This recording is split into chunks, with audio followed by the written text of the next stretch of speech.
I never intended to be an entrepreneur. Honestly, I was happy being a behind-the-scenes kind of guy. I worked at a mid-sized logistics company in Chicago, managing spreadsheets and fixing issues with inventory flow that most people didn't even know existed. I wasn't particularly ambitious. I just wanted job security, health insurance, and a place where I could listen to podcasts while working. That changed in the winter of 2021 because of a screw-up that almost got me fired and eventually made me a millionaire. My role was pretty niche. I managed a set of vendor integrations through our legacy ERP system. I handled EDI mappings, carrier APIs, and a clunky FTP-based file sync process between suppliers and our system. It wasn't glamorous, but I knew the system inside out. One morning, I came into the office and saw 47 error reports in my inbox. Overnight, one of our main warehouse's inventory feeds hadn't updated, and the system oversold hundreds of units we didn't have. I immediately checked the vendor data and realized I had uploaded a malformed .csv file. Totally my fault. It threw off the inventory counts for 6 major SKUs. I panicked. If my boss found out, I was cooked. Instead of reporting the issue immediately, I built a script to reverse the damage. I had been playing with Python in my free time and used it to build a simple reconciliation tool. It fetched backup data from our staging server, compared it to the corrupted upload, and auto-corrected the mismatches. Then it resynced the corrected data with our ERP via a scheduled task. It worked flawlessly. The next morning, no one even noticed the mistake. The error logs were gone, orders were fulfilled using correct data, and I looked like the only guy in the department who wasn't in a panic. I should have confessed. Instead, I doubled down. I started building more tools, small utilities to fix problems before they became visible. Soon, I had a dashboard running that automatically monitored feeds, flagged mismatches, and even suggested solutions. That's when things got interesting. A colleague in a different department saw my screen one day and asked, "What tool is that?" I mumbled something about a monitoring script I built. 2 weeks later, I was in a meeting with our VP of operations explaining how it worked. He didn't seem angry. Quite the opposite. He wanted to know if I could scale it across all our warehouses. I lied and said yes. Over the next 3 months, I cleaned up the code, added a basic UI, and rolled it out to 3 warehouse partners. It worked far better than I expected. Inventory accuracy improved, vendor errors dropped by 60%, and order delays were cut in half. Word got around. That's when I got the idea. If my duct tape tool could help my company, could it help others too? I spent nights and weekends rewriting the whole thing into a SaaS platform. I called it Invigilate. Yes, terrible name. More on that later. I made a basic landing page, a free trial tier, and set up a Stripe integration. Then I cold emailed 20 logistics managers at mid-sized firms on LinkedIn. 2 replied. 1 signed up. That first customer was a small medical supplies distributor in Ohio. They had constant trouble with dropship vendors. I worked one-on-one with their ops guy to customize the tool for their stack. They paid me $400/month. I couldn't believe it. Within 6 months, I had 5 paying customers. By then, I had renamed the product to Freight IQ, much better, and hired a part-time developer from Upwork to help with bug fixes. My evenings were fully booked. I was making more from Freight IQ than my day job, but I stayed quiet. I didn't want my employer to know I had basically productized internal tools I built on their dime. Then I made a mistake. I left a GitHub repo public, and a curious coworker found it. One Monday, I got called into a meeting with HR and my department head. They weren't happy. Technically, they had grounds to terminate me for working on a competing solution, even though I hadn't sold anything to their direct competitors. I offered to resign on the spot, and they took it. I walked out of that building unemployed, sick to my stomach, and unsure if I had just blown up the only stable thing in my life. But when I got home, I logged into the Freight IQ dashboard and saw something new. An inbound request from a VP at a national retailer who'd heard about the tool from a customer referral. They wanted a demo. I prepped like crazy, gave the pitch, and held my breath. 2 weeks later, they signed a 12-month contract worth $45,000. That was the start of the real growth. I reinvested everything. I hired 2 full-time developers and 1 customer success manager. I spent 6 months rewriting our backend to support higher-volume customers. I got into an accelerator program in Austin. I moved there, lived in a crummy apartment, and worked 80-hour weeks. By late 2023, We hit $1.1 million in ARR with 60-plus customers and a churn rate under 4%. We landed our first enterprise deal with a furniture manufacturer. We even closed a $1.7 million seed round led by a logistics-focused VC. Today, Freight IQ employs 14 people, and we've expanded into returns management and predictive vendor reliability scoring. We're not a unicorn yet, but I've built something I never thought I would. A company. From a mistake. Out of fear. Here's the kicker. I've since had lunch with my old boss. Turns out, after I left, their inventory issues came back hard. He asked if they could try Freight IQ as a client. I said yes. So yeah, I got fired, panicked, freelanced my way into SaaS, and now run a profitable logistics tech company. If you take anything from this, let it be this. If you build something that quietly solves a painful problem, even if it's just to cover your own ass, it might be solving someone else's pain too. And that might be the start of your business. If you enjoyed the video, don't forget to leave a like and subscribe to the channel. It helps the content grow and motivates me to create even more great videos. Turn on notifications so you don't miss any new uploads. By the way, I'm curious, when do you usually watch my videos? While working, studying, or just relaxing at home? Let me know in the comments. I'd love to hear from you. Thank you for your support. 3 years ago, I was a broke IT guy working remote support from a cramped one-bedroom apartment. I didn't hate the job, but I didn't love it either. I was just another cog in the machine, fixing printers over Zoom for boomers who thought the USB port was a new trend. It started with a cracked screen MacBook someone in my neighborhood was throwing out. I picked it up, watched a couple YouTube videos, and fixed it over a weekend. It felt good, tangible, like I had actually made something better with my hands. I listed it on eBay, bought it for $0, sold it for $320. Lightbulb. The next weekend I was at flea markets, garage sales, Facebook Marketplace, buying old, broken, or for parts-only electronics. Mostly phones and laptops. Some weeks I flipped 3 or 4 items. Other weeks, 0. But by the 3rd month, I was making almost as much from side hustling broken tech as I was from my full-time job. By the 6th month, I quit. I formed an LLC, just me and my tools in my garage. Called it Rebyte. It sounded clever at the time. Like recycling bytes. Get it?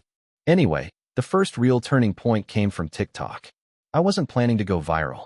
I was just showing the process, before and after shots, some teardown footage, tips on what to look for when buying used devices. One video showing me resurrecting a completely dead iPhone 11 from a pawn shop got over 800K views in a week. Suddenly, I had people asking if I could fix their stuff. Others wanted to buy directly from me. So I started a Shopify store. I still sold on eBay, but this gave me more control and higher margins. At that point, I needed help. I convinced my best friend Mike, also an IT guy, to join me. He'd been complaining about our old job for years, and this was finally a way out. He moved back to our hometown, and we rented a cheap warehouse just outside the city. It smelled like rubber and mildew, but it had space and power.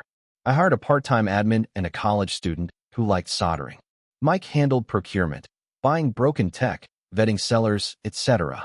I stayed focused on repair, content, and marketing. It was a good setup. In our first full year, Rebyte grossed just under $400K. Net profit was tight, but we were bootstrapping, and I was still mostly paying myself what I'd made before I quit. We reinvested everything else. Year 2, we hired for more people, got better deals with wholesale lots, moved to a cleaner warehouse with actual HVAC. We introduced subscription warranties, offered device recycling for schools and small businesses, and started a newsletter with over 10K subscribers.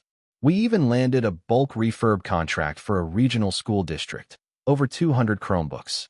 Revenue crossed $1.1 million. Then came the storm. Mike started getting twitchy about equity. We had never formally worked out ownership when he joined.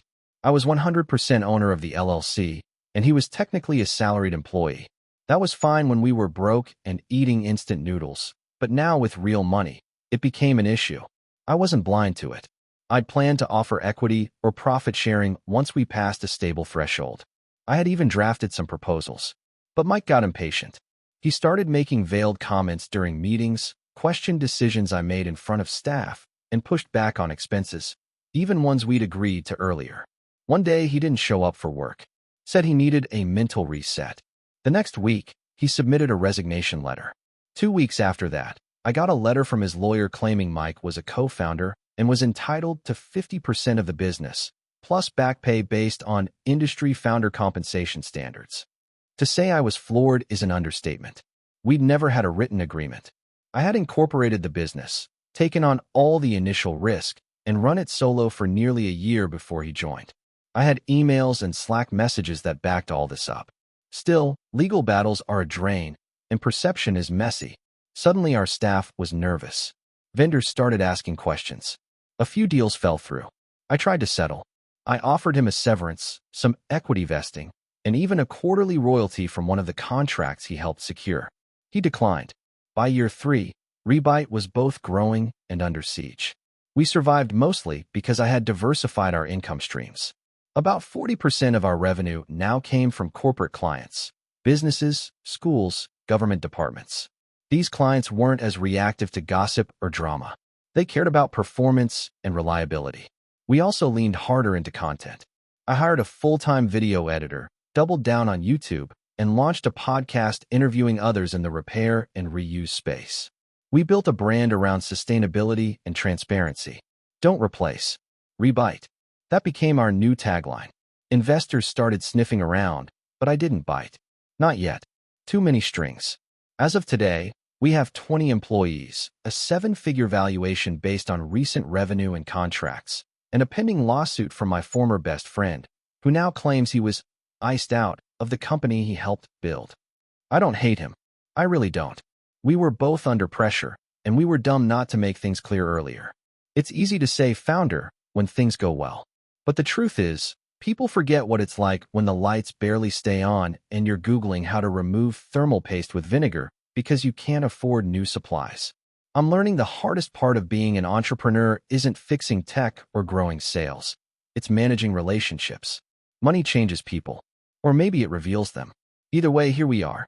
If you're thinking of starting a business with your friend, have the hard conversations early. Write it down. Get the lawyers involved before it's necessary. Because when the stakes rise, clarity isn't optional. It's survival. I started a stupid little side hustle because I got bored during lockdown. Now it grosses $480K a year, and I'm not sure if I'm proud or just confused by everything. Back in 2020, when COVID hit, I was a 32-year-old project manager working for a mid-sized software company. Like many others, I was remote, slightly depressed, and fighting burnout from pretending to be busy for 9 hours a day.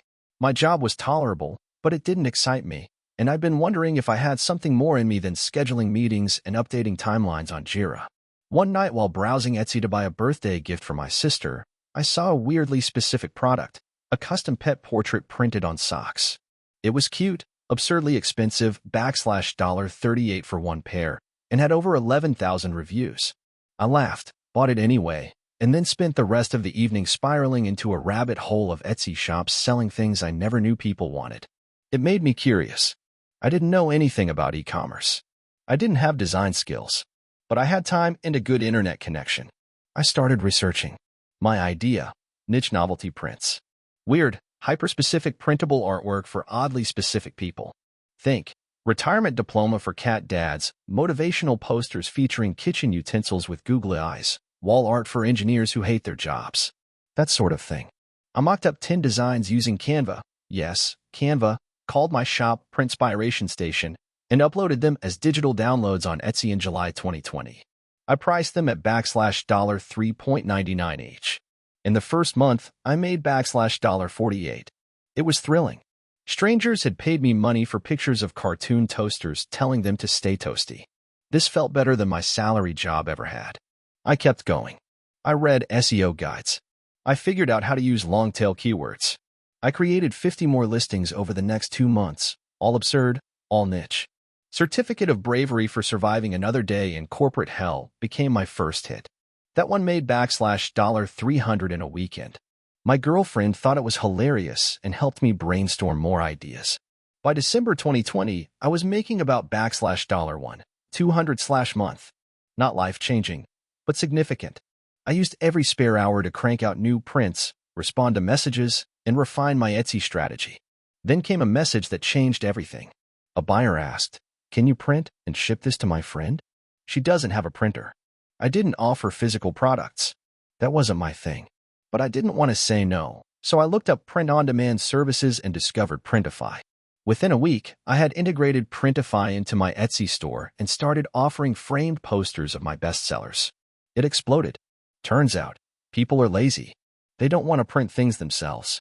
Offering a shipped version, even at 4x the price, made everything easier. Sales spiked. By March 2021, I was doing $6,000/month. Most of it profit, since I was only paying Printify after a customer paid me. My job, which I had once considered secure, suddenly felt like a burden. I spent every morning refreshing my Etsy dashboard like a lunatic, then pretending to care about Scrum meetings. By August 2021, I hit $12K/month. I told my manager I was leaving. She was shocked. I was scared out of my mind. But I did it anyway. Full-time Etsy artist. Never thought those words would describe me, but here we are. After quitting, I expanded into Shopify and created a standalone store for more control. I learned Facebook ads painful, Google Shopping worse, and email marketing a godsend.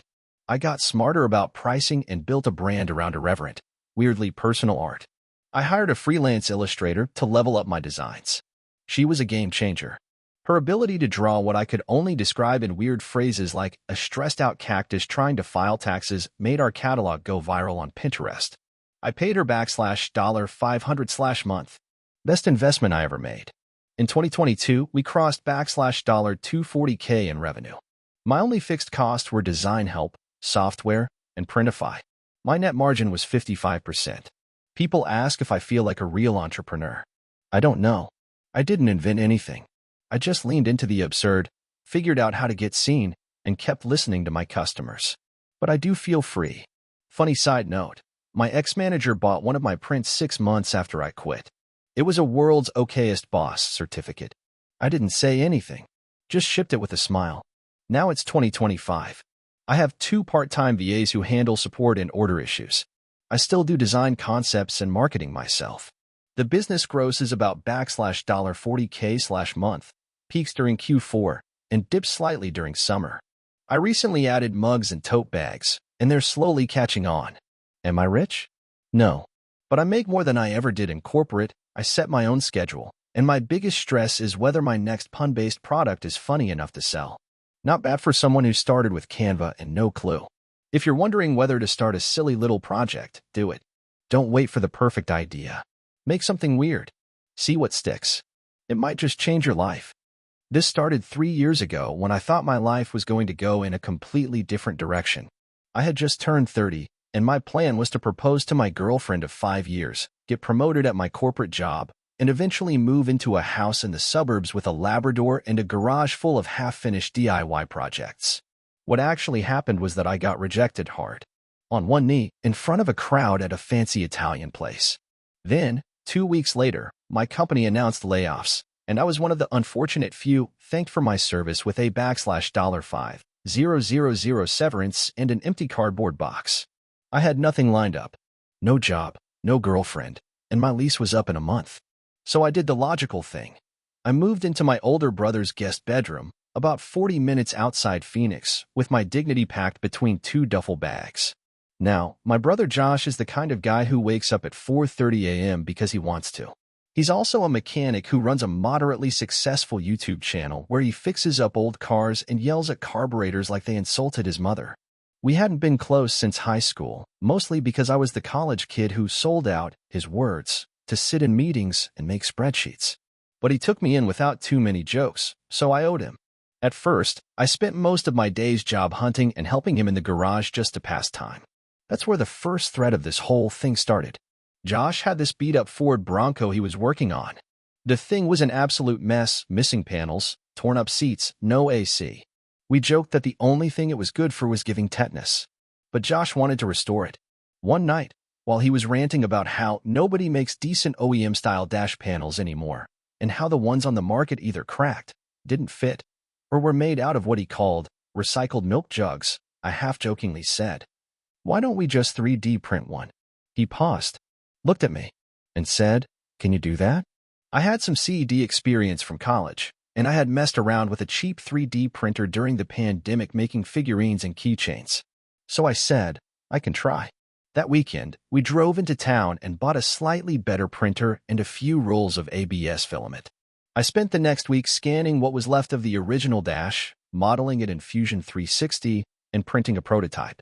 It took about 6 failed prints, 2 full days, and a literal fire in the printer enclosure. Note: don't print ABS without ventilation. Before we had something that vaguely resembled a usable dash panel. It fit. Not perfectly, but enough that Josh's YouTube followers noticed when he installed it on camera. Within a few hours of posting the video, he got 3 DMs asking where they could buy one. I still remember sitting in his driveway, staring at the messages. Josh looked at me and said, "Dude, you need to sell these." I laughed. Who the hell is going to buy my melted plastic? Turns out, a lot of people. I put together a basic Shopify site, called the brand Retro Dash. Yeah, original, I know. And listed the part for $89.99. We got 4 orders that first week. I bought 2 more printers. Then 4 more. We converted half of Josh's garage into a mini factory. Within 2 months, I was getting around 50 orders a week, mostly for that one Bronco model. Then I started getting requests. Do you do Chevys? Can you make something for the '86 Blazer? Do you ship to Canada? I didn't sleep much that year. By the end of year 1, I had hired 2 friends from college, one for customer service, the other for design. I was pulling in $26K month in revenue. It wasn't life-changing money yet, but it was growing. I invested in a $30,000 industrial-grade printer and rented a small commercial space. Josh kept doing his YouTube thing, which had grown to nearly 300K subscribers. He started featuring our parts in his videos, and we started getting real attention. That's when the licensing headache started. Ford wasn't exactly thrilled that some guy in Arizona was selling Bronco dash panels with a logo that looked a little too authentic. I got a cease and desist in a manila envelope that nearly gave me a stroke. I rebranded, removed any OEM trademarks, added aftermarket fitment disclaimers. It was a mess, but it forced me to be more legit. I partnered with a small injection molding facility in Nevada to manufacture higher volume items. We expanded the product line to include trim pieces, door panels, center consoles, and even some custom upgrades with modern touches like USB ports or phone mounts built into the design. Year 2 revenue $790,000. We started getting into wholesale. Restoration shops wanted to order in bulk. I started talking with warehouses and fulfillment centers. It went from me printing in a garage to freight shipments and pallet jacks. This wasn't a side hustle anymore. It was a company. A real one. I hired a COO, moved out of my brother's house, finally, and got a proper office. By now, Retro Dash had a catalog of over 200 unique SKUs for 12 classic car models. Our best sellers were all for vintage American trucks, F-150S, K5 Blazers, Dodge D-Series. Who knew? Year 3 revenue? $2.8 million. We're profitable. We have 7 employees. My customer support guy just bought a house. My designer has health insurance through our company. I still work 10 to 12 hours a day, but it doesn't feel like a grind. I actually like solving the problems we deal with. And here's the crazy part. I never would have done any of this if I hadn't gotten dumped. That rejection, that layoff, it forced me to reset. To say yes to something completely different. I used to chase stability like it was the goal. Now I realize I was just scared to try. Sometimes, it takes a broken dashboard to fix your life. If you're in a bad place right now, trust me, I've been there. Unemployed, heartbroken, sleeping in your brother's house. But if there's a problem in the world you can fix, even in a niche so small it fits in a glove box, try. You might accidentally build a business too. I used to think I was too late to the game. By the time I turned 34, I was convinced all the great startup stories were already written by people in their 20s, working out of garages in Palo Alto or sleeping under desks in shared offices in Brooklyn. Meanwhile, I was living in a 2-bedroom apartment in Columbus, Ohio, managing a dying pizza franchise and Googling how to close a business without ruining your life. But I'm getting ahead of myself. My name's Matt, and for the better part of 10 years, I was the reluctant owner of a failing pizza shop called Giano's. It wasn't even mine originally. I inherited it from my uncle when he passed away. My uncle Tony had run it since the 80s, when business was booming, and everyone in the neighborhood knew his name. But by the time I got it, it was held together with duct tape, unpaid bills, and a liquor license that technically should have been revoked in 2015. I kept it going mostly out of guilt. My uncle had no kids, and I was the closest thing to his son. I knew nothing about running a restaurant, and even less about managing employees, negotiating food supplier contracts, or keeping a walk-in freezer from turning into a swamp. By 2021, I was ready to throw in the towel. The pandemic had nearly wiped us out, and I was down to 2 employees, one of whom was a dishwasher who kept bringing his pet snake to work. No joke. Then something weird happened. A kid, probably 22, came in one night around closing. We were out of almost everything. All I had was some prep dough, leftover marinara, and a weird mix of toppings. I told him he could have a whatever's left pizza for $5. He said sure. I threw on some sweet pickles, jalapenos, and sausage. I figured he'd hate it. He came back the next night. Asked for that chaos pizza again. I laughed. Made him another one. He took a photo of it and posted it on his TikTok. Next thing I know, there's a line out the door the next weekend. Apparently, chaos pizza became a meme. People love the randomness. I started making a new version every night based on whatever we had left. Olives, sriracha, shredded beef, pineapple, you name it. It wasn't gourmet, but it was Instagrammable. Within a month, I went from nearly shutting down to selling out every night. People were driving in from 3 cities over to try tonight's chaos. We created a wheel of ingredients and live streamed the spin. TikTok blew up. I knew I had something. But I also knew I couldn't keep it up in a rundown pizza shop with a moldy ceiling and a snake in the back. I took out a small business loan. Redid the whole place. Branded it officially as Chaos Pie.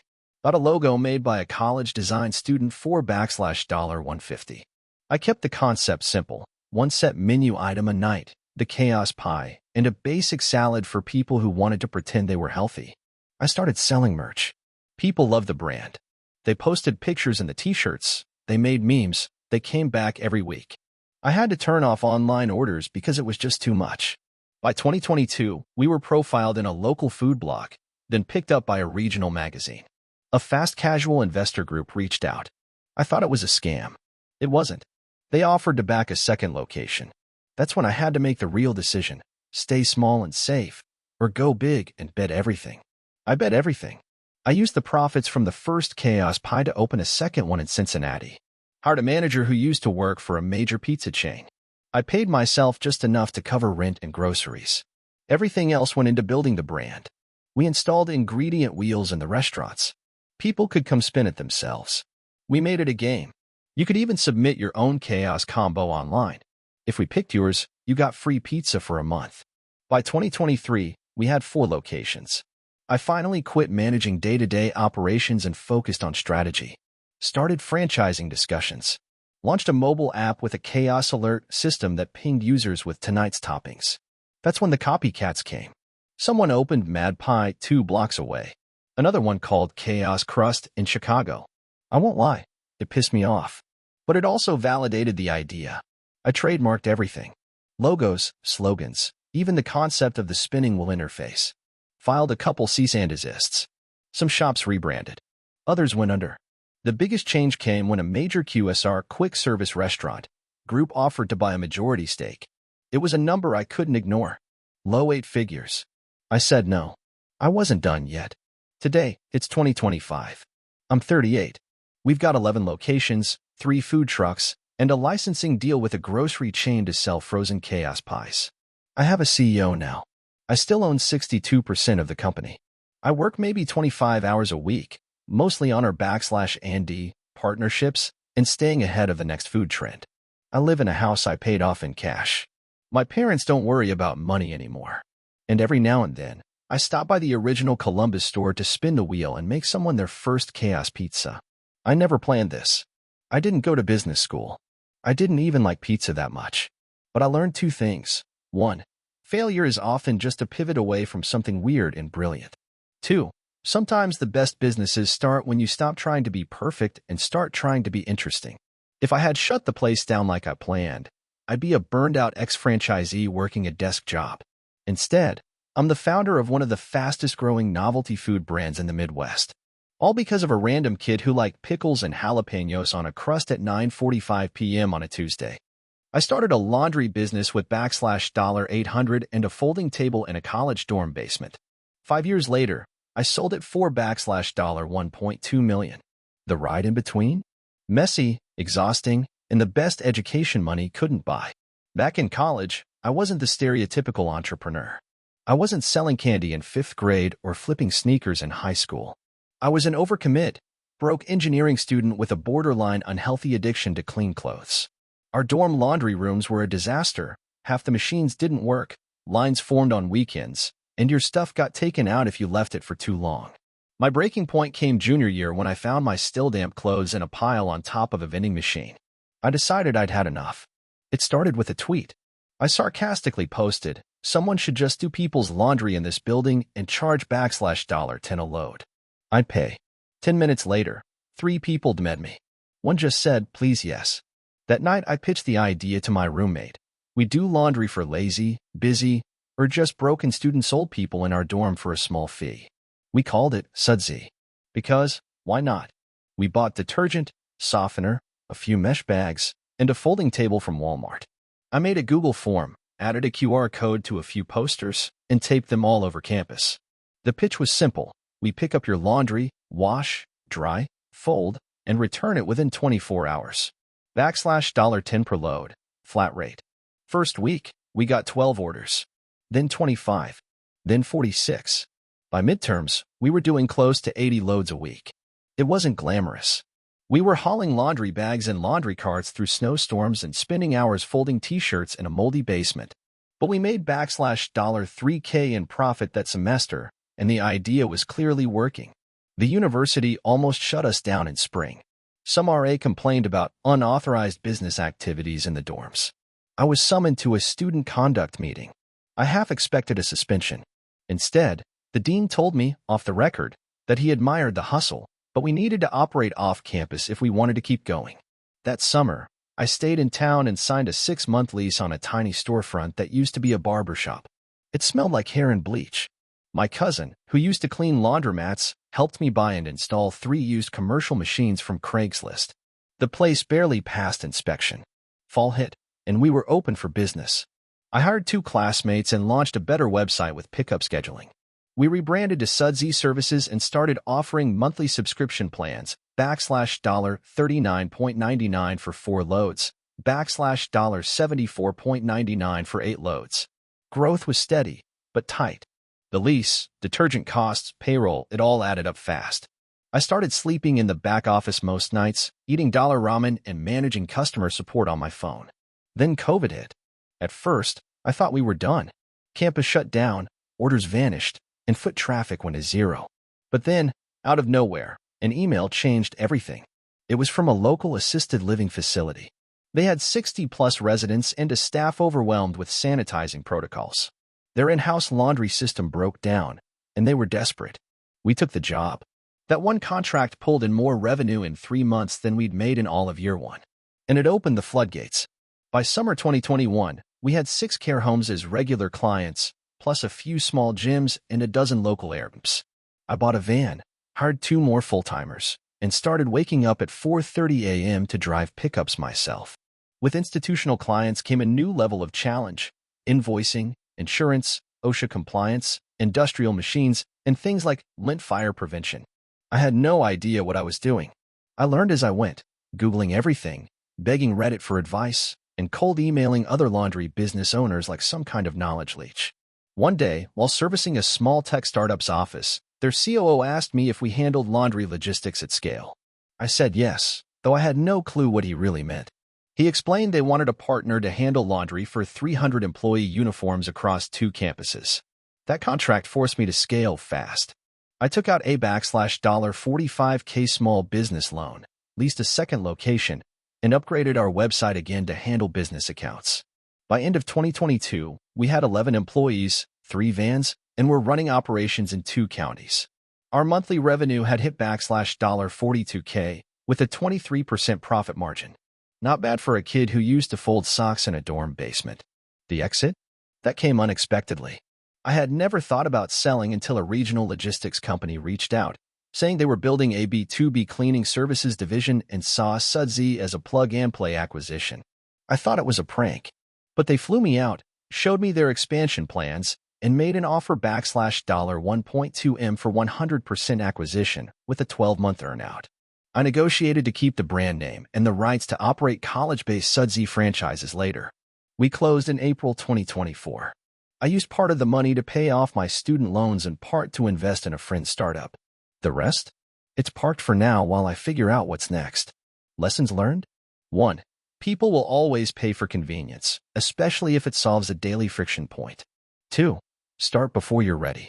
Most of my success came from jumping in, making mistakes, and learning on the fly. 3. Take customer feedback seriously. One early client told me our detergent smelled like hospital sheets. We switched brands, and within weeks, retention improved. 4. Contracts beat customers. $1/$3K/month client is worth $10/$30/week once. 5. Humility is underrated. I once unclogged a drain full of human hair with a plastic spoon just to keep operations going. I didn't post about it. I just did it. Sudsy started because I was tired of wet socks and broken dryers. It ended with $1 million check and more life experience than my engineering degree ever gave me. Would I do it again? In a heartbeat. Maybe next time I'll try something a little less lint-heavy. 3 years ago, I was in the weirdest limbo of my life. I was 29, broke, and living in a basement apartment in Pittsburgh. I had just left a job I hated in customer support at a software company because I was sure I had landed a better one. I had gone through 5 rounds of interviews for a mid-level product management role at a well-known startup. They sent me a verbal offer, even hinted that I should celebrate early. So, like an idiot, I did. I quit my job, bought some whiskey, and told my mom. Then, nothing. No formal offer letter. No return calls. No replies to my emails. A week passed. Then 2. Then 3. I had been ghosted. By a company. After quitting my job. My rent was due in 2 weeks and my savings could barely cover it. I started panicking. In that spiral of anxiety and spite, I did something impulsive. I opened up my laptop and registered a domain, deadenpm.com. I wanted to make a joke site about being a product manager with nowhere to go. A place to vent. I wrote a few sarcastic blog posts about interviews that go nowhere, corporate jargon, agile stand-ups that feel more like sit-downs in hell. I posted the link on my Twitter, which had maybe 400 followers at the time. To my surprise, a few product folks started sharing it. Then some small tech newsletter picked it up, calling it The Onion for burned-out PMs. Within a month, the site had 5,000 unique visitors. No ads, no products. Just snark. But traffic was traffic. I decided to keep writing. I leaned into the satire, making fake release notes like, Version 2.0 of our team morale includes patching toxic managers and doubling snack budget. Or a post called, How to Survive a Layoff by Laying Low in the Janitor's Closet. It blew up on LinkedIn of all places. A few mid-level tech people started messaging me, saying they felt seen. One guy asked if I sold merch. I laughed at first, but then I made a crappy Shopify store and uploaded a few t-shirts with dumb slogans like Feature Creep Survivor and I have a backlog and it's emotional. That store made $218 in the first week. I couldn't believe someone had actually paid money for my jokes. But it got me thinking, could this actually be a thing? I doubled down. I bought a microphone and started a podcast called Dead End Devs. I interviewed people who had been laid off, ghosted, burned out, or were simply disillusioned with tech. Every episode had a darkly funny vibe, but also real conversations. Real pain. Real grit. By the end of year 1, I had about 10,000 regular listeners, 20,000 email subscribers, and the merch store was pulling in a couple thousand a month.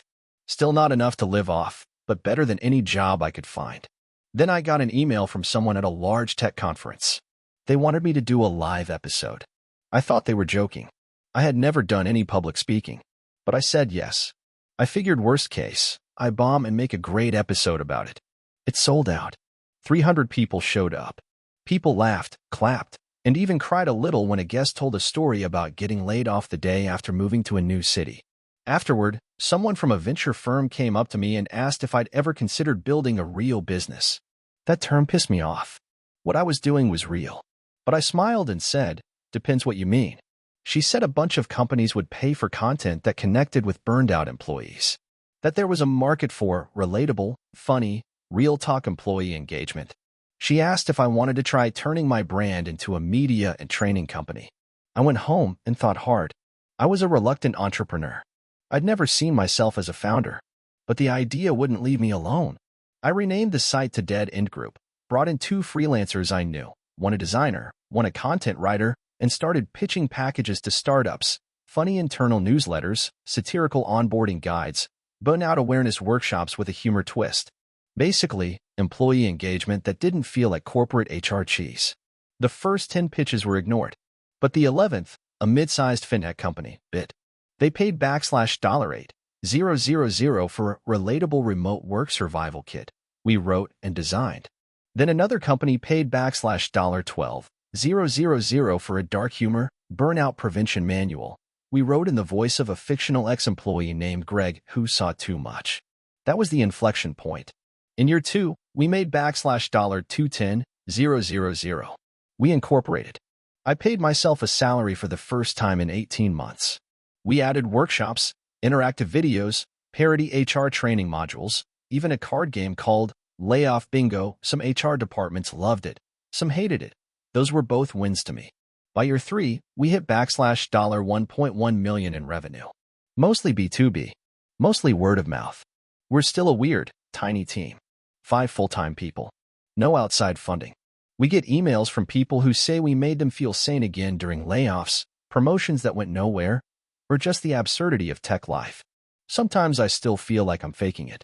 Like I'm just a pissed-off former PM who turned spite into a business. But honestly, I don't care. The ghosting that wrecked me also unlocked the most honest, hilarious, and deeply satisfying chapter of my life. So yeah, I got ghosted. Best thing that ever happened to me. I grew up in a small town where the idea of entrepreneurship was almost unheard of. People worked at the local factory, the gas station, or in farming. We didn't have a lot of money, but my parents were always resourceful. My dad, a mechanic, and my mom, who worked as a waitress, made ends meet, but they didn't exactly live luxuriously. They were both hardworking, but their mindset was firmly rooted in the belief that you work a job, you get paid, and you save for a rainy day. Nothing fancy. Just surviving. I didn't really question that mindset until high school. I was always a bit of a dreamer, but I never thought much about the future until a business mentor came to our school for a career day. The guy was a local entrepreneur who owned a small tech company, and his whole demeanor intrigued me. He was confident, sharp, and well-spoken. He didn't just tell us about his company. He told us how he started it, how he took risks, and how he had to grind through failures and rejections to get where he was. It wasn't just about getting a degree and climbing the corporate ladder for him. It was about creating something from nothing, and that was what lit a fire in me. I went home that day and told my parents that I wanted to be an entrepreneur. They didn't quite understand what that meant, but I knew it wasn't going to be easy to convince them. My dad gave me a long lecture about how there's no security in owning a business and how most businesses fail. My mom was more supportive, but she still thought I was just dreaming too big. But something about that talk with the entrepreneur stuck with me. I couldn't stop thinking about what it would be like to create something of my own, something that could actually make a difference. So, I started doing research. I read every book I could get my hands on, watched YouTube videos, and followed business blogs. But still, the idea of starting my own business felt like something far away. I needed a plan. When I graduated from high school, I made a decision that shocked my parents. I didn't want to go to college. I wanted to start a business. I wanted to take a different path. At first, they were furious. They thought I was throwing my life away. Everyone goes to college, my dad said. You'll never get anywhere if you don't get a degree. But I stuck to my guns. I promised them that I wouldn't be lazy and that I would work hard to make my dream come true. I started by working part-time at a local cafe. It wasn't glamorous, but it gave me the chance to interact with people and get a feel for customer service.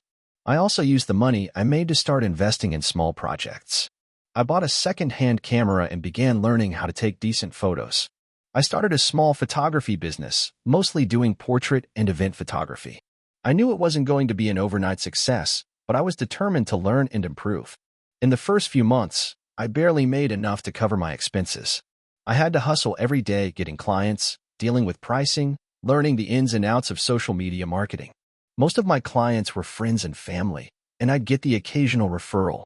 It wasn't easy, but it was a start. I realized early on that the most important thing in business wasn't talent. Though it helped, it was the ability to keep going when things weren't working out. I kept pushing, even when I didn't see immediate results. The turning point came when I took on a wedding photography job for a friend of a friend. I was nervous, but I saw it as a huge opportunity to get my foot in the door. The wedding was a success, and the couple loved the photos. They ended up recommending me to several people, and soon I started getting more inquiries for weddings and events. I started charging more and taking on bigger projects. The photography business slowly began to take off. But here's the thing. As my business grew, I realized that the time I spent working on photos, editing, marketing, and networking was time I wasn't spending on building the next thing. I wanted to create something bigger than myself. I needed to scale, and scaling meant bringing on more people. I needed a team. So, I made the bold decision to hire my first employee, a fellow photographer I'd met at a local meetup. She was talented and motivated, and I figured she could help me handle the growing number of events.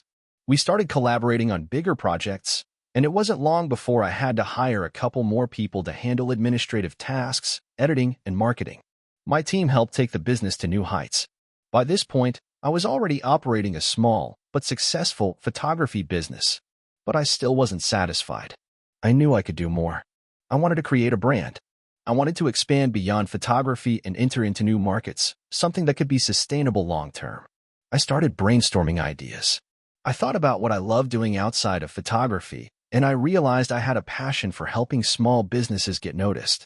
I had learned a lot about marketing and branding through my own experience, and I saw an opportunity to offer these services to other entrepreneurs. I launched a new branch of my business, a marketing consultancy for small businesses. It wasn't easy at first. I was juggling both the photography and marketing sides of the business, and it felt like there weren't enough hours in the day. But I was driven, and over time, the marketing side started to grow. My team got bigger, and we brought on clients from all sorts of industries: restaurants, retail shops, and even other photographers who needed help with their branding. The more I learned about marketing, the more I realized how much potential there was in this space. 3 years later, I had built a company that was a combination of photography and marketing. We were offering a full suite of services, from photography to branding to social media management. The business was profitable, and I had a team of 12 people. It wasn't always easy. There were late nights, setbacks, and tough decisions, but I had created something from scratch. Looking back on that moment when I decided not to go to college, I know it was the right decision for me. I've learned that entrepreneurship isn't just about having a great idea. It's about perseverance, creativity, and the willingness to take risks. It's about learning from failure and constantly pushing yourself to improve. Now, I'm at a point where I'm ready to scale even further. I've been exploring new ventures, investing in other businesses, and thinking about the future. But no matter what happens next, I'm proud of the journey I've taken.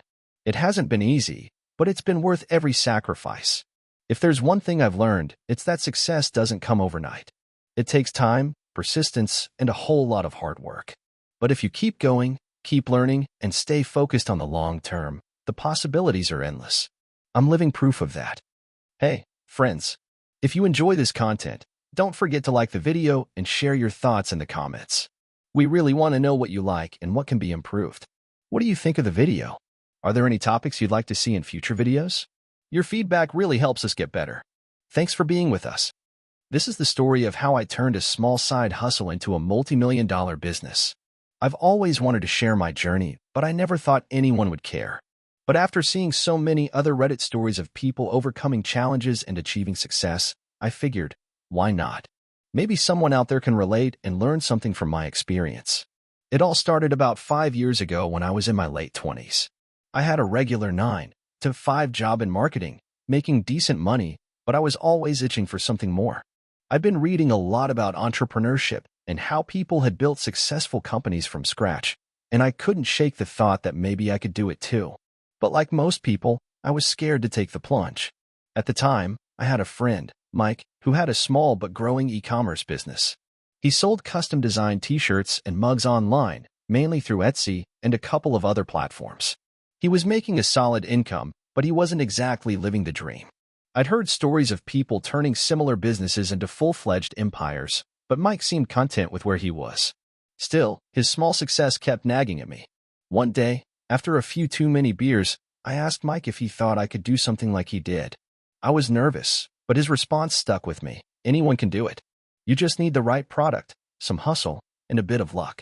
That conversation planted a seed in my mind. I spent the next few months researching everything I could about starting an e-commerce business. I wasn't sure exactly what I wanted to sell, but I knew I had to find something that had a unique angle. There were already millions of people selling t-shirts, mugs, and phone cases, so I needed a niche. It wasn't until I was scrolling through Instagram one day that I stumbled upon a growing trend: customized pet products. People were going crazy over custom portraits of their pets on t-shirts, blankets, and mugs. I immediately thought, that's it. People love their pets more than anything else. I can create a business around this. I didn't know much about design, but I was determined to make it work. I hired a freelance graphic designer on Fiverr to create a few sample designs of cartoon-style pet portraits. It wasn't cheap, but I figured if I was going to do this, I needed to make sure it looked professional. Once the designs were ready, I set up a basic Shopify store, bought a few ads on Facebook, and crossed my fingers. To my surprise, the sales started rolling in within the first week. I wasn't making a fortune, but I was definitely making more than I had been at my 9-to-5 job. And the best part? I was actually enjoying it. I'd wake up every morning excited to check my email and see how many orders I had, and I'd stay up late working on new designs and managing customer service. I knew I had to keep pushing forward. The next step was to scale.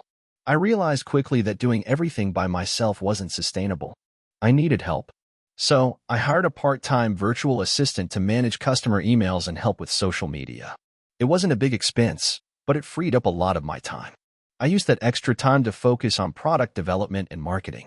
I also invested more heavily in advertising. I started with Facebook ads, but soon expanded to Instagram and Google ads. I learned a lot through trial and error. At first, the ads weren't performing well, but I kept tweaking my approach, testing different creatives, copy, and targeting options. Slowly but surely, I found a formula that worked. My return on ad spend, ROAS, improved, and my sales started to increase at a steady rate. By the end of the first year, I had made my first $100,000 in revenue. It wasn't life-changing, but it felt amazing to see that I had built something that people were willing to pay for. I was also starting to get repeat customers, which meant my business wasn't just a one-time thing. People loved their pet portraits, and they were coming back for more. Some customers even referred their friends, which helped fuel growth. But just as things were starting to take off, I ran into a major obstacle. A competitor had copied my business model and was offering similar products at a lower price. They were also using a similar marketing strategy, and for a while, it seemed like they might eat my lunch. I won't lie, I was discouraged. I'd spent so much time and energy building my brand, only to see someone else swoop in and try to take over the market. I thought about quitting for a moment, but then I realized I couldn't let it go. Instead of backing down, I doubled down. I focused on improving my customer experience, offering faster shipping times, and adding more unique product variations. I also improved my website and made it more user-friendly, which helped convert more visitors into customers.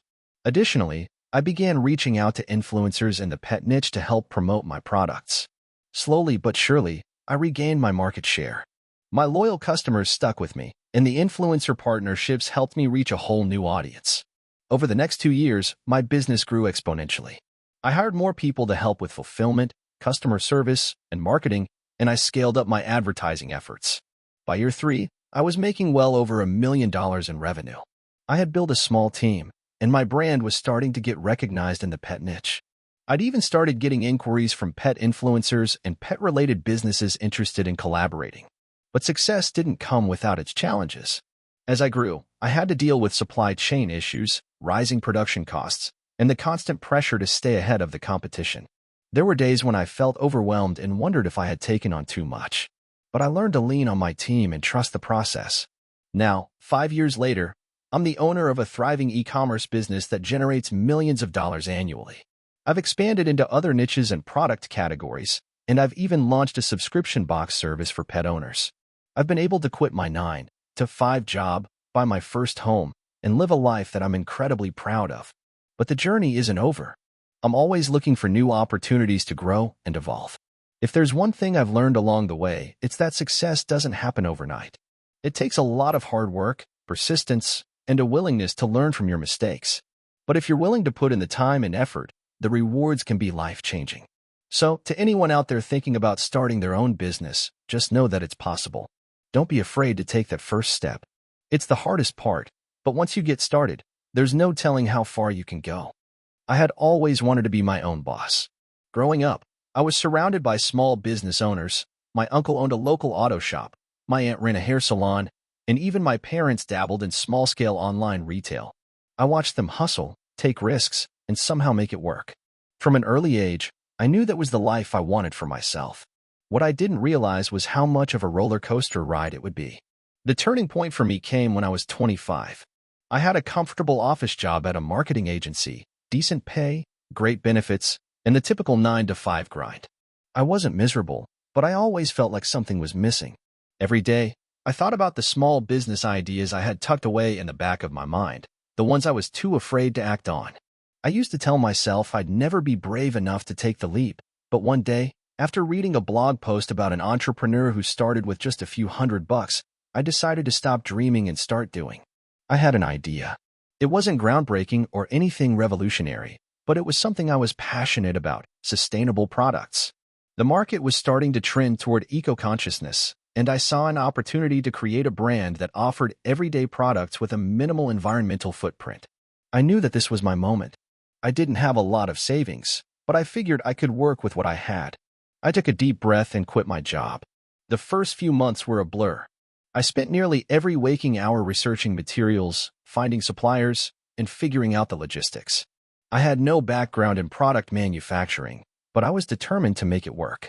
My biggest hurdle was figuring out how to differentiate myself from the competition. The market was already flooded with sustainable brands, some of which were well established with larger budgets and better resources. But I wasn't trying to outdo them. I just wanted to carve out a niche for myself. My brand would focus on affordability and accessibility, sustainable products that didn't break the bank. I remember the first product I launched, a biodegradable phone case. It wasn't the most exciting thing, but it was practical. I made sure to get the word out through social media and reached out to eco-friendly influencers for reviews. The sales trickled in slowly at first. I wasn't expecting a huge surge, but I was nervous nonetheless. Each time I made a sale, I felt a small victory. My first customer, a stranger who found me through Instagram, left a simple thanks in the order notes, but to me, it meant the world. After a few months, I launched a line of reusable shopping bags. I invested every penny I had into this new product. It was a risk, but I believed in it. I made sure the bags were high quality and printed with unique designs. I reached out to local grocery stores and small boutiques to see if they would carry my bags. Surprisingly, several stores said yes. I was ecstatic. I couldn't believe it. It felt like I was finally gaining some traction. But for every victory, there were setbacks. I quickly realized how difficult it was to manage inventory and balance my cash flow. There were times when I ran out of stock on popular items, and then there were times when I overestimated demand and ended up sitting on a pile of unsold products. I had no accounting experience, so I struggled to keep track of everything. My initial excitement gave way to stress and panic as I saw my savings deplete, and the weight of responsibility started to settle in. One particularly tough month, I ran into a major problem. My supplier suddenly went out of business. I had no backup plan in place, and I was left scrambling to find an alternative. My heart sank. I was on the verge of a breakdown, but I had come too far to give up. I spent the next few days contacting every supplier I could find, trying to find someone who could meet my needs. It felt like an endless series of dead ends until, finally, I found a new supplier who not only had better prices but also offered more eco-friendly options. It was a blessing in disguise. It was during this period that I learned the most valuable lesson of all. Entrepreneurship is about resilience. No matter how many setbacks you face, you have to keep going. I had to stay flexible and learn how to pivot quickly. I wasn't just selling products, I was building a brand. That meant focusing on customer experience, creating meaningful content, and engaging with my audience on a personal level. As the months went by, things began to improve. The sales became more consistent, and I started building a small but loyal following. I reinvested every cent I made back into the business, improving my website, expanding my product line, and running targeted ads on social media. Eventually, I had enough cash flow to hire a part-time assistant to help with fulfillment and customer service, which was a massive relief. It wasn't glamorous, but it was necessary for me to continue scaling. The next big milestone came when I was able to partner with a few larger retailers. Getting my products into national chains was surreal. I had worked so hard, and it felt like all that effort was finally paying off. However, this success came with its own set of challenges. Now I had to deal with higher demand, tighter deadlines, and the logistics of managing larger orders. But I was ready for it. Each challenge felt like a new opportunity for growth. Fast forward a couple of years, and I now have a fully established brand with a loyal customer base. I'm still growing, still learning, and still figuring things out as I go. I've expanded my product line to include eco-friendly cleaning supplies, sustainable fashion accessories, and even a subscription box service for people who want to make their homes more eco-conscious. But perhaps the most fulfilling part of this journey has been the impact I've had on others. Customers regularly reach out to me to tell me how much they appreciate my mission, and it feels incredible to know that my small business is making a difference. I'm not where I want to be yet, but I've come a long way from where I started. There are still hard days, days where I wonder if I'm doing the right thing, days when I want to throw in the towel. But I've learned to embrace the ups and downs. Entrepreneurship isn't easy, it's a constant grind, but it's also one of the most rewarding things I've ever done. I may have started with just a handful of savings and a dream, but I've built something real. And every time I see my products on the shelves of a store or in the hands of a customer, I feel like I've truly accomplished something. So to anyone reading this who is thinking about starting their own business, do it. It's going to be hard, and there will be days when you question your decision. But if you stay persistent, stay adaptable, and believe in your vision, you can make it happen. Just don't forget to celebrate the small wins along the way. They're what keep you going when everything else feels overwhelming. If I can do it, so can you. I'm a 32-year-old entrepreneur, and today I'm sharing my story because I've been through hell and back. And if it helps even one person avoid the mistakes I made, then it's worth it. I started my first business at 24, and while the journey has been filled with lessons, struggles, and breakthroughs, it hasn't been easy. There were times I felt like giving up, but I'm glad I didn't. So here's how it all went down. In 2016, I was fresh out of college with a degree in marketing, and I had no clue what I wanted to do. I was working a dead-end job at a local marketing agency, trying to make ends meet and living paycheck to paycheck. I hated it. I hated the endless meetings, the lack of real autonomy, and the fact that I was helping businesses make money while I was barely scraping by. That's when the idea struck me. I was talking to a friend one night at a bar, and we were venting about how we hated the grind of the 9-to-5. She mentioned how hard it was to find high-quality, handmade products online without the risk of getting scammed. We started brainstorming, and suddenly it clicked. Why not create a platform where people could buy unique, handmade products directly from artisans with a guarantee of authenticity and quality? We both had a shared love of crafts and creativity, and it felt like the perfect idea. The next morning, I woke up, and I couldn't get that idea out of my head. I started researching. I spent every free moment reading about e-commerce, finding out how to create a platform, looking up how to source products, and just learning everything I could. I didn't have the money to hire experts, but I was relentless. After about a month of research, I had a blueprint in my head for an online marketplace that would be a safe space for creators to sell their goods and for customers to find something unique. I didn't waste any time. I took my savings, around $5,000, and spent it on website development. The first few months were rough. I was building the site myself, tweaking it, trying to figure out how to make the platform user-friendly. I also started reaching out to artisans and creators. At first, I got mostly rejections. People were hesitant to trust a newbie with their products, but I kept pushing. After what felt like 1,000 cold emails, I finally landed my first partnership with a leather craftsman who was willing to give me a shot. Then came the marketing. I knew I had to get the word out somehow. I started a social media campaign with a tiny budget, literally just a few $100. I reached out to influencers, but got rejected, or in some cases, ignored. So I started reaching out to smaller, more niche creators, people who might appreciate the platform. Slowly but surely, I got some traction. Word started spreading, and sales started trickling in. But even then, it wasn't smooth sailing. I had underestimated the amount of work that goes into running a business. I was still working full-time at the marketing agency, so most of my time was spent juggling my day job and my new business. I barely slept. I was running on caffeine and adrenaline, and I felt like I was constantly 2 steps behind. Customer service was a nightmare. The website kept glitching, and I was learning about taxes and shipping issues the hard way. In 2017, about a year into the business, I ran into a major problem. I had no idea how to scale. The business was doing okay, but I was stuck in a cycle of working 16-hour days and not seeing any real growth. The amount of time it took to manage everything was draining me, and I couldn't seem to find a way to push through. That's when I made my first big investment. I decided to hire someone. Not just anyone, but a full-time operations manager who could handle the logistics, customer service, and deal with the back-end stuff I had no interest in. The first few months were a learning curve for both of us. I had a hard time letting go of control, but I knew it was necessary for growth. Slowly, things started to improve.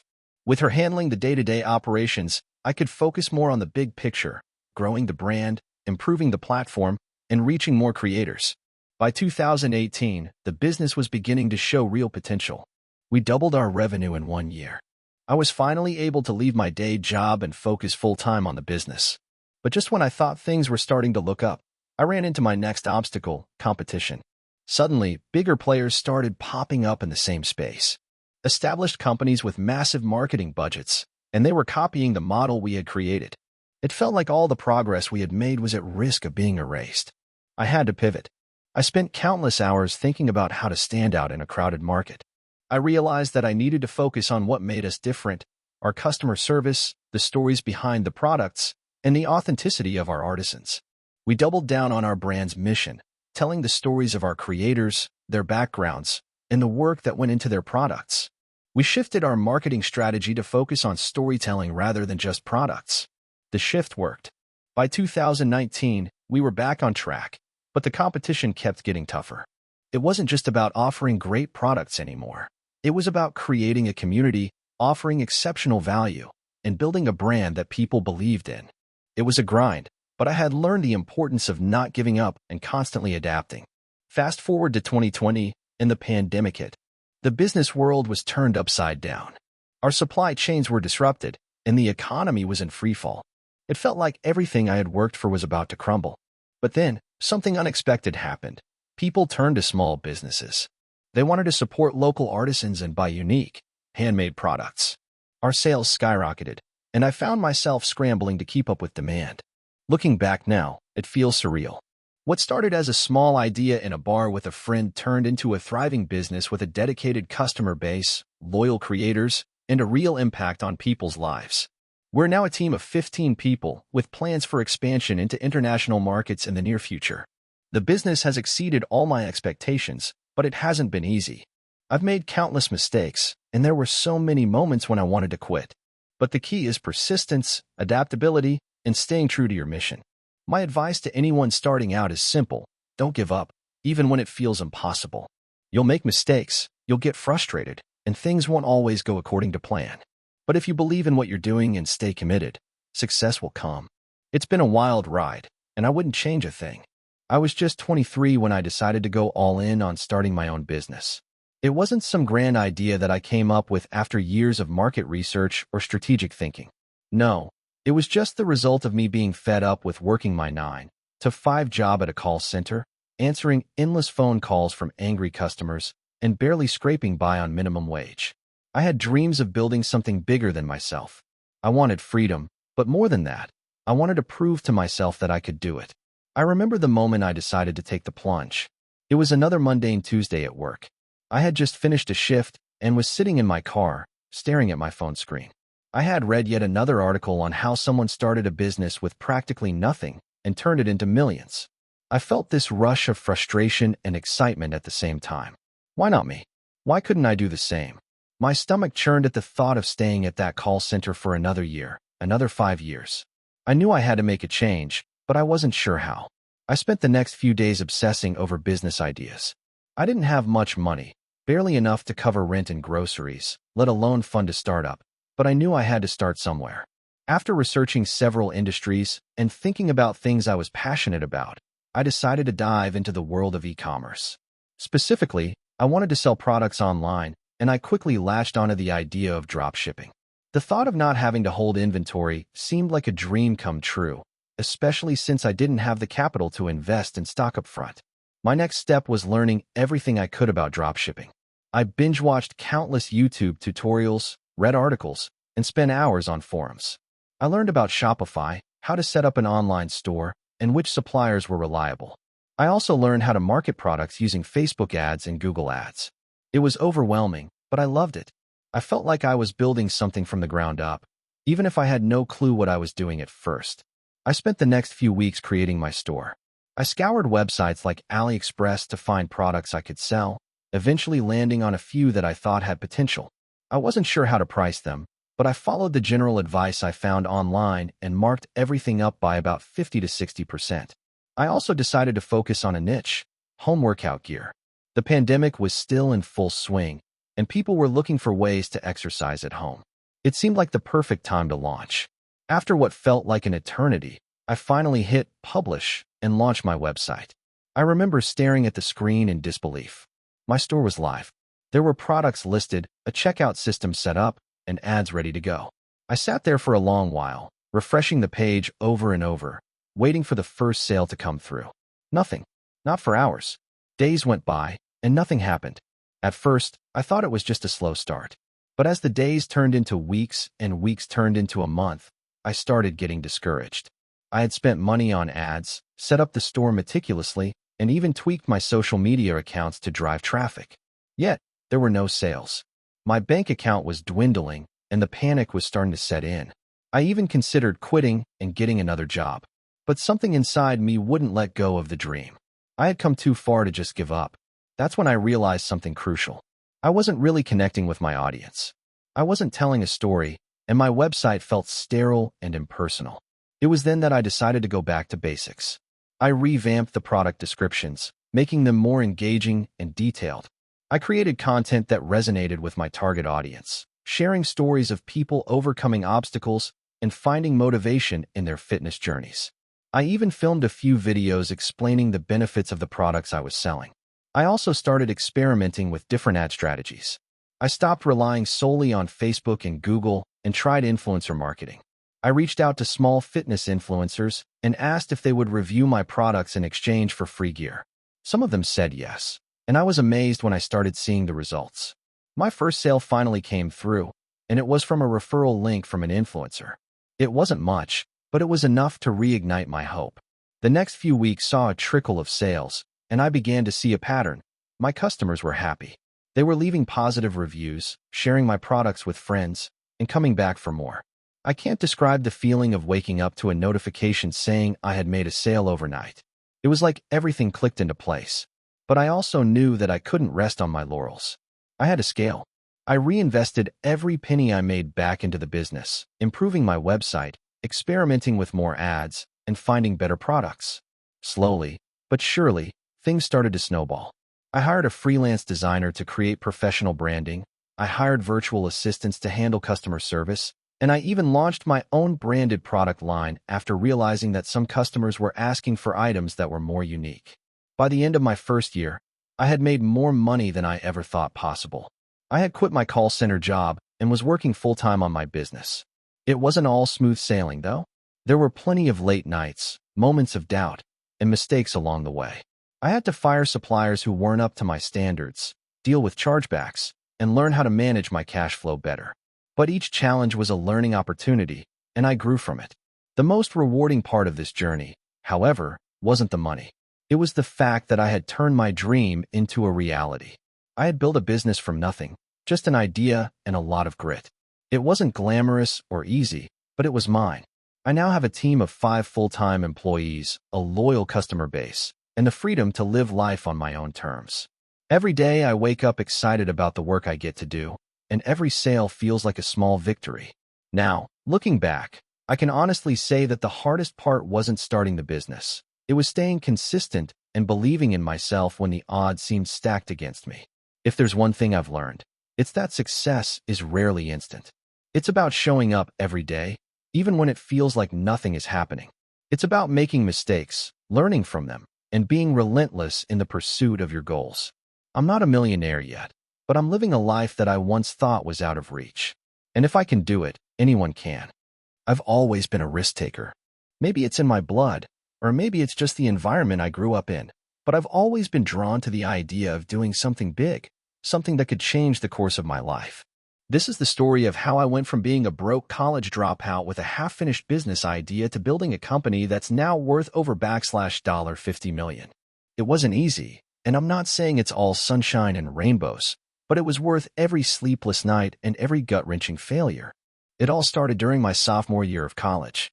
I was studying business at a large state university, but the more I sat in classrooms, the more I realized that none of this felt like the path I wanted to take. The lectures were interesting, but I didn't feel like I was learning anything that I couldn't learn on my own. I started reading about entrepreneurship and building businesses, and something clicked in me. I was addicted to the idea of creating something from scratch. I dropped out of college. Yeah, that's the part that everyone always looks at first when I tell this story. You dropped out of college? Are you crazy? They ask. Honestly, looking back, I guess it was a little crazy, but it felt like the only choice for me at the time. I had this gut feeling that if I didn't go for it now, I might never do it. I didn't have a plan B. I knew that if I failed, I'd have to figure out something else, but I wasn't going to let fear stop me. I started small. I had $500 saved up from some odd jobs I'd done and a few freelance gigs. It wasn't much, but it was enough to buy a laptop, a few books on entrepreneurship, and sign up for a couple of online courses. The first business I started was a digital marketing agency. I had read about SEO, social media marketing, and content creation, and it seemed like something I could do. I figured I could sell services to small local businesses, and I'd make a few $1,000s a month while I figured out what I really wanted to do. Spoiler alert, it didn't work.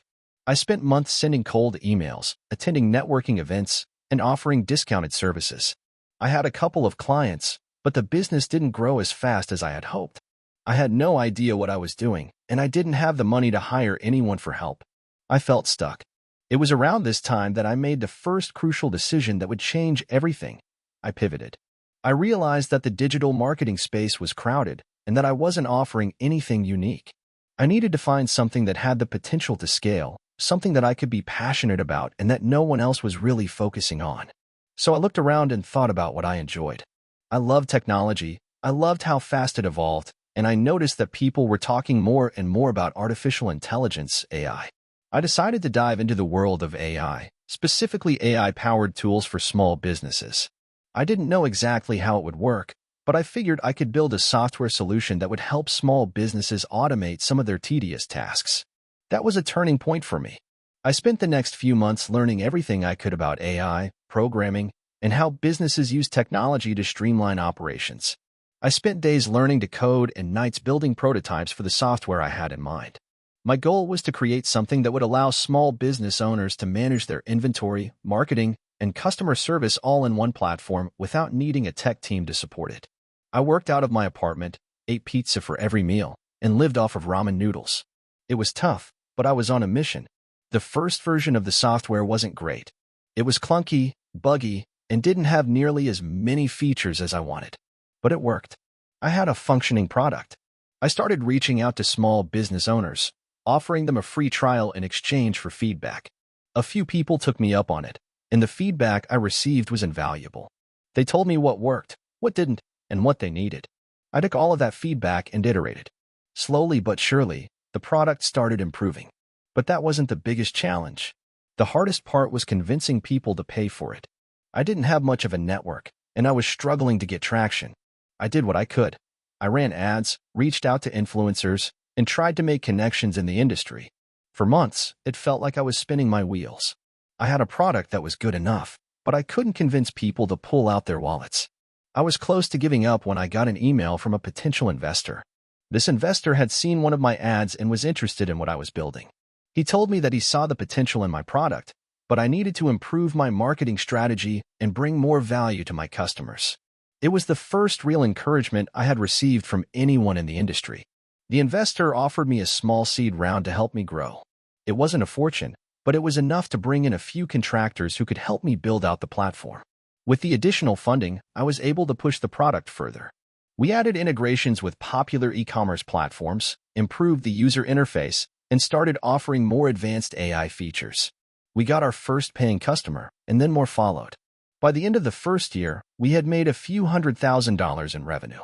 It wasn't a lot, but it was proof that the idea was working. Over the next few years, the company grew steadily. We hired a small team, expanded the product, and began to get recognized by industry experts.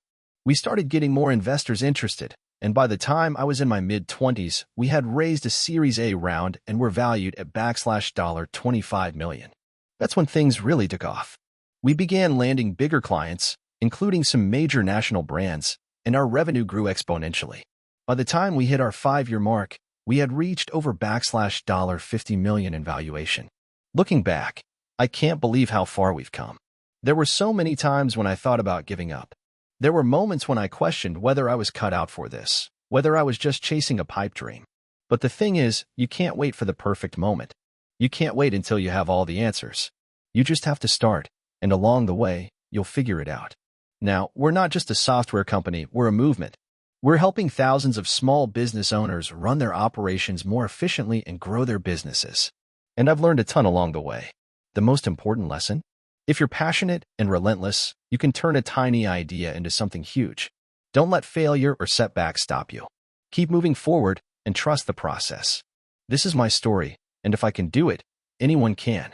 My journey as an entrepreneur started in the most unassuming way. I had no big plan, no business degree, and certainly no roadmap to success. What I did have, though, was a dream, one that I didn't quite realize was the start of everything until I was well into the grind. Back in 2015, I was working a 9-to-5 job at a small marketing agency. It paid the bills, but didn't light a fire under me. My passion for entrepreneurship was buried beneath the mundane daily grind of client emails, meetings, and constant pressure to meet deadlines. I wasn't miserable, but I wasn't thriving either. It all changed when I picked up a side hustle one evening. It wasn't anything glamorous. I started creating and selling custom phone cases on Etsy. I had zero experience with design, so I watched YouTube tutorials for hours on end, learning about graphic design, Adobe Photoshop, and the intricacies of e-commerce. I was genuinely terrible at it in the beginning, but I was determined to improve. It was something I could control, something I could build from scratch, and that was exhilarating. I wasn't expecting it to take off. I assumed it was just a way to make some extra cash on the side. But to my surprise, my designs started selling. Slowly at first, just a few orders a week. But then, something clicked. I learned that the key to success wasn't just making good designs. It was about creating a brand that people could connect with. I rebranded my Etsy shop, tweaking the name, logo, and the product descriptions. I started engaging more with my customers. Instead of just processing orders, I would send personalized thank you notes and ask for feedback. I began offering custom designs where customers could send me their ideas, and I would turn them into a phone case. It was personal, and I could see how much people appreciated the extra effort. Word spread, and sales skyrocketed. But even as sales grew, I had no idea what I was doing. I was operating out of my apartment, buying materials in bulk from local suppliers, and spending late nights designing, printing, and shipping orders. I thought about quitting my day job, but the security it provided was comforting. I had just enough customers to keep my side hustle afloat, but it wasn't making me rich, and I had no idea how to scale it. That's when I made the first big mistake. I had no idea how to manage inventory, and I started buying materials in excess, thinking it would save money in the long run. I was wrong. I ended up with piles of unsold stock, and that was money I couldn't get back. I also underestimated the power of marketing. Sure, I had a few followers on Instagram, but I didn't know how to leverage social media to its fullest potential. I was doing things all wrong. In 2017, the tipping point came when I received an email from a potential investor. At first, I thought it was spam. But after a few exchanges, it became clear that this person had been following my shop for months and was genuinely interested in helping me grow. I'll admit, I was hesitant. The thought of giving up control of my little side hustle terrified me. But after a lot of soul-searching, I decided to take the leap. The investor didn't just provide capital, they offered expertise. They helped me set up a proper supply chain and introduced me to the world of online advertising. Together, we built a website that could handle orders and traffic better than Etsy ever could. They helped me set up automated systems for inventory and order management. I began to understand the nuances of marketing and learned how to use platforms like Facebook and Google Ads to my advantage. The real game changer, though, was expanding into international markets. I never thought my little shop could compete globally, but the investors' connections opened up doors I never would have found on my own. By 2018, I had officially quit my 9-to-5 job. I felt a mix of excitement and terror. Now, it wasn't just a side hustle. It was my full-time business. That year, I went from making a few $1,000s a month to grossing over 6 figures. I was finally doing something that felt meaningful. I didn't just create products. I was building a brand, a community. People started reaching out not just to buy, but to share their stories. Some were buying phone cases for their kids, others for special occasions, and some just wanted something unique. The personalization aspect that I had focused on from the beginning became my brand's identity. But with success came new challenges. The business was growing so fast that I couldn't keep up. I hired my first employee in 2019, someone to help with customer service and manage the orders that were flooding in.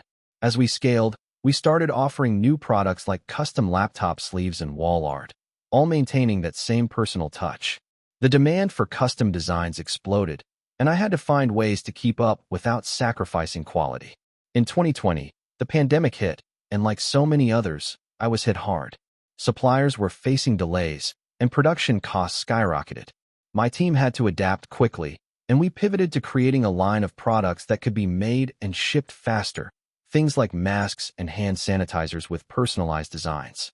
It wasn't ideal, but it was necessary to keep the business afloat. We also leaned heavily into our online presence, engaging with customers on social media like never before. The community I had built over the years really came through during this time. People supported our small business, sharing our posts and recommending our products to friends and family. By the time 2021 rolled around, we had a solid foundation. Our customer base was loyal, and I had learned a ton about running a business. It wasn't just about the products anymore. It was about creating an experience for customers. I took everything I had learned and continued to refine our processes. We implemented better inventory management systems and expanded our team. I started focusing more on the big picture, growth, brand partnerships, and scaling even further. By 2022, we hit another milestone. Our revenue hit 7 figures, and I finally felt like a legitimate entrepreneur. It wasn't just about making money anymore. I realized that I had built something from the ground up, something that was making a difference in people's lives. My customers weren't just buying products. They were becoming part of a larger story, one I had created. Looking back, I can say that entrepreneurship is never a straight path. It's messy, full of trial and error. I made so many mistakes, but each failure was a lesson that helped me get closer to my goal. What started as a small side hustle selling custom phone cases has grown into a thriving business. The journey wasn't easy, and I'm not done yet. There's always something new to learn, new challenges to face, but I wouldn't trade it for anything. The hardest part is getting started. Once you take that first step, the journey unfolds in ways you can't always predict. But one thing I know for sure, if you're willing to put in the work and learn from your mistakes, success is achievable. It's been a wild ride, but I'm proud of where I am today. I've created something that means something to me and to my customers. And that's the most rewarding part of all. This is the story of how I went from a broke college dropout with no real plan to running a 7-figure business. It all started with a moment of desperation, an idea that seemed too good to be true, and a whole lot of failure. But I wouldn't change a thing. I was a 21-year-old college dropout when I realized I was completely lost. I'd always had the dream of building something on my own, but school didn't do it for me. I was always doodling ideas for businesses in my notebooks instead of listening to lectures. Eventually, I decided I wasn't going to sit in a classroom for the rest of my life. I left school and moved back in with my mom, broke and with no clear path ahead. The first few months were brutal. I spent my days brainstorming business ideas and working odd jobs to keep the lights on. I worked at a local coffee shop, doing freelance web design for small businesses, and even tried selling products on eBay. Everything I did seemed to end in failure. I spent more money than I made and learned quickly that there was no magic formula to success. One night, after another failed attempt at starting an online business, I was sitting on the couch scrolling through Reddit when I stumbled across a post about dropshipping. The idea was simple: find suppliers, set up an online store, market products, and make a profit on the difference. I had seen ads for dropshipping businesses before, but I never took them seriously. Something about this post caught my attention, though. I started reading more and more, diving into forums, and watching YouTube tutorials. It seemed easy enough.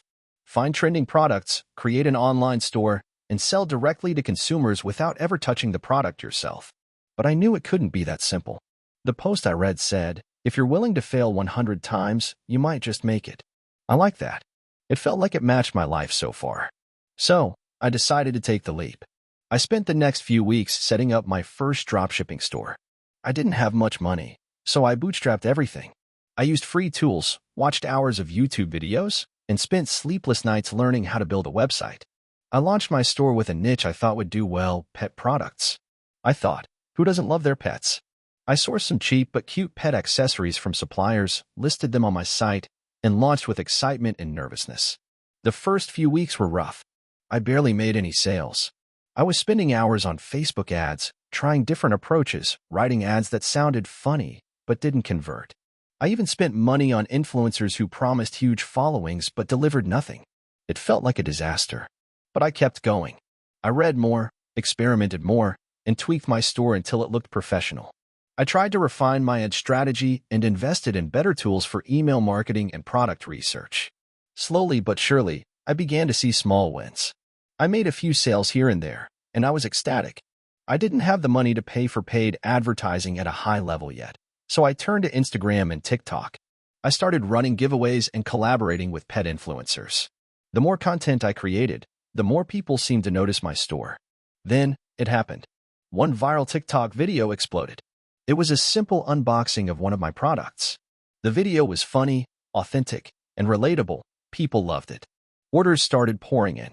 I went from making a handful of sales a week to hundreds of sales a day.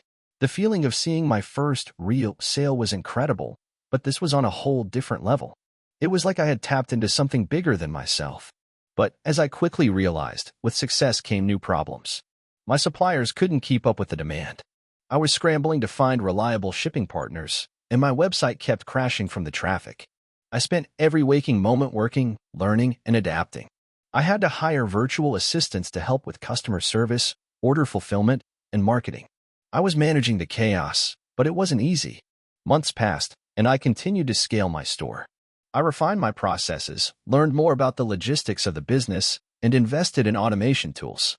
The revenue was pouring in, but so were the challenges. There were supply chain issues, customers who demanded refunds, and times when I thought I had made a huge mistake. But somehow, I powered through. A year into my business, I was making over $100,000 a month in revenue. I was able to leave my mom's house and get my own place. I hired a team to help manage customer service, marketing, and fulfillment. I started reinvesting profits into new ventures, including expanding my product line and creating my own branded products. It was no longer just about dropshipping. I had built an actual brand. By the second year, my store had grown to over $1 million in annual revenue. I had a solid team, and we were operating efficiently. I spent less time in the weeds, focusing more on growth and long-term strategy. The best part? I had finally achieved the financial freedom I had always dreamed of. Looking back, the journey was anything but smooth. There were countless times when I felt like giving up. The failures, the setbacks, and the sleepless nights all felt like they were pushing me toward a breaking point. But if I had given up, I wouldn't be where I am today. My advice to anyone starting a business is simple: embrace failure and keep pushing forward. The road to success is never linear, and you're going to face a ton of obstacles. But if you learn from them and keep improving, you'll get there. I'm not claiming to have all the answers, but I've learned one thing for sure: the best time to start was yesterday, and the second best time is right now. If you're sitting there wondering if you can make it, the answer is yes, if you're willing to put in the work, fail, and keep going. Now, I look back and realize just how much I've grown. From being a college dropout living on my mom's couch to running a seven-figure business, it's been an incredible ride. I've made a ton of mistakes, but each one has shaped me into the entrepreneur I am today. I'm still learning, still growing, and still hustling. But for now, I can finally say I'm living my dream, and it's better than I ever imagined. This is the story of how I turned my passion for shoes into a full-fledged, six-figure business from the ground up. It wasn't a smooth ride, and there were more bumps in the road than I care to admit, but I've learned more than I ever expected about business, perseverance, and what it really means to be an entrepreneur. It all started in college. I wasn't the typical student. While everyone else was gearing up for careers in engineering or medicine, I found myself drawn to something I had no formal training in: shoes. Not just any shoes, though, but rare, limited edition sneakers. I grew up in a small town, and shoes were a status symbol, a way of showing off who you were without saying a word. My friends and I used to joke about how much we'd spend on these shoes, and I remember thinking, what if I could sell these shoes and make money? It wasn't like I woke up one day and decided to dive headfirst into business. The first step was simple curiosity. I began buying sneakers that I knew would be in high demand, those limited edition drops from Nike, Adidas, and other high-end brands. It started small. I'd get a few pairs at retail price and resell them for a profit. At first, I wasn't making much, but I noticed something. The shoes I was buying weren't just popular, they were becoming collector's items. The demand was insane. My first real profit came from a pair of Nike Air Jordans. I remember standing in line for hours at the mall, thinking it was ridiculous that I was waiting in a crowd just for a pair of shoes. When I finally got them, I turned around and sold them online for twice what I paid. That's when I got my first taste of what it felt like to make money off something I was passionate about. By the time I graduated, I had a small operation going. I had a network of people I could trust to help me source shoes, and I was getting better at predicting which releases would blow up. But there was one problem. I wasn't legally set up to do this business full-time. I was still living in a small college apartment with no real plan for what came next. The truth is, I was terrified. I had no idea how to scale what I was doing. How did you take something like sneaker flipping and make it a legitimate business? So, like any other broke college grad, I did what I could to avoid facing the reality of my situation. I got a job. It wasn't in shoes, but it was a good gig for someone fresh out of school. It paid the bills, and it gave me the breathing room to keep selling sneakers on the side. For about a year, I ran my sneaker side hustle while working full-time. I spent my lunch breaks packing shoes and shipping them, spending every free second I had thinking about how I could grow the business. But no matter how hard I tried, it felt like I was always limited by time. I was working a 9-to-5 job, and even though I was pulling in a decent side income, I knew I could do more if I had more time to dedicate to my passion. That's when I made the scariest decision of my life. I quit my job to go full-time with my sneaker business. I didn't have a plan beyond the fact that I would finally be able to work on sneakers all day, every day. I had saved up just enough to survive for a few months, and I knew I could always go back to working a traditional job if things didn't work out. But quitting that 9-to-5 was liberating in a way I couldn't explain. The first few months were rough. I had no idea how to scale my operations, and sourcing shoes was harder than it had ever been before.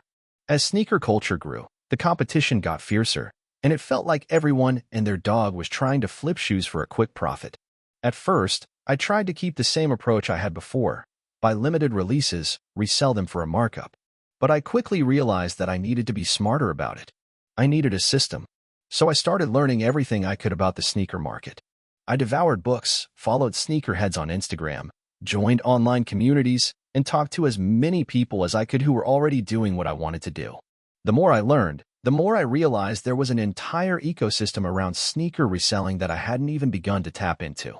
I also realized I needed to brand myself. This wasn't just about flipping shoes. This was about creating a reputation.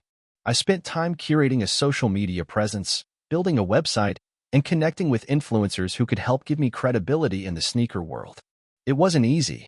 I faced rejection after rejection.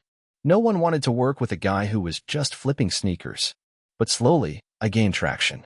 One of the turning points came when I decided to invest in an automated bot that would help me secure sneaker releases faster than the average person. Bots are controversial in the sneaker world, but I saw it as a necessary evil. It allowed me to purchase more pairs at retail, which meant I had more inventory to sell. With that bot in place, I was able to secure much harder to get sneakers, and that's when the real money started rolling in. But it wasn't all smooth sailing. Along the way, I had to learn the hard way about customer service, managing inventory, and dealing with scammers. There was one incident where a batch of shoes got lost in transit, and I had to refund customers without having the product to show for it. I felt like I was going to lose everything I'd built up. But I didn't give up. I ate the cost and made sure I communicated clearly with my customers, letting them know what had happened and when I would be able to deliver. It wasn't easy, but that's where I learned the importance of maintaining a strong brand and customer trust.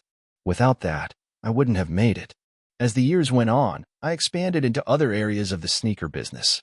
I started collaborating with artists to create custom designs, opened up a storefront, and even started an online course teaching others how to build their own sneaker flipping businesses.